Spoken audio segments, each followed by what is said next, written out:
Topham Hatt sat in his office listening to the noise outside. The passengers were angry.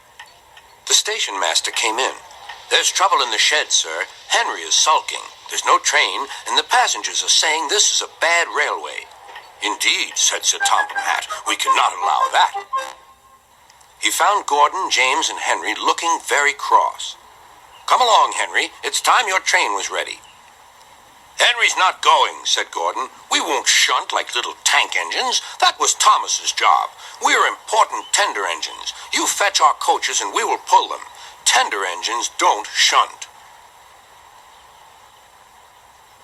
"We'll see about that," said Sir Topham Hatt. "No engine on my railway is too important for small jobs." And he hurried away to find Edward. The yard has never been the same since Thomas left to run his branch line, he thought sadly.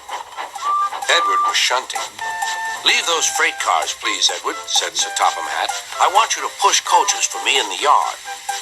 "Thank you, sir. That will be a nice change."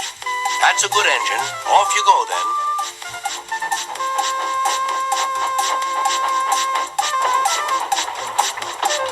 So Edward found coaches for the 3 engines, and that day the trains ran as usual.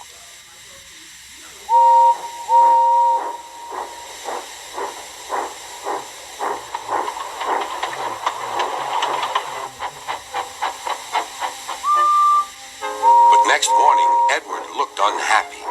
Gordon came clanking past, hissing rudely. "Bless me," said Sir Topham Hatt. "What a noise!" "They all hiss me, sir," answered Edward. "They say tender engines don't shunt, and last night they said I have gray wheels. I haven't, have I, sir?" "No, Edward, you have nice blue ones, and I'm proud of you. Tender engines do shunt, but all the same, we do need another tank engine here." He went to a workshop, and they showed him all sorts of engines.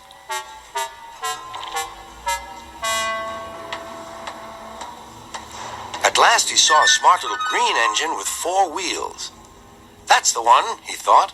"If I choose you, will you work hard?" "Oh, sir. Yes, sir." "That's a good engine. I'll call you Percy." "Yes, sir. Thank you, sir." And Sir Topham Hatt brought Percy back to the yard. "Edward," he called, "here's Percy. Will you show him everything?" Percy soon learned what he had to do, and they had a happy afternoon.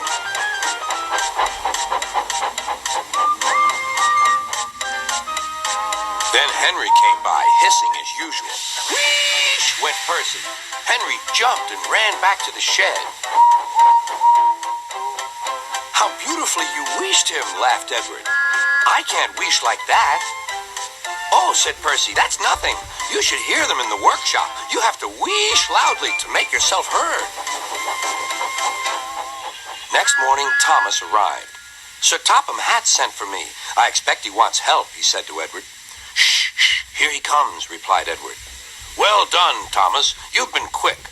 Listen, Henry, Gordon, and James are sulking. They say they won't shunt like little tank engines. So I have shut them up, and I want you both to run the line for a while." "Little tank engines indeed," snorted Thomas. "We'll show them. And Percy will help too." "Oh, sir. Yes, sir. Please, sir," answered Percy. Edward and Thomas worked the main line, greeting each other as they passed by. Percy puffed along the branch line. Thomas was anxious about Annie and Clarabelle, but both driver and conductor promised to take care of them. There were fewer trains, but the passengers didn't mind. They knew the 3 other engines were having a lesson. Gordon, James, and Henry were cold, lonely, and miserable. They wished now they hadn't been so silly.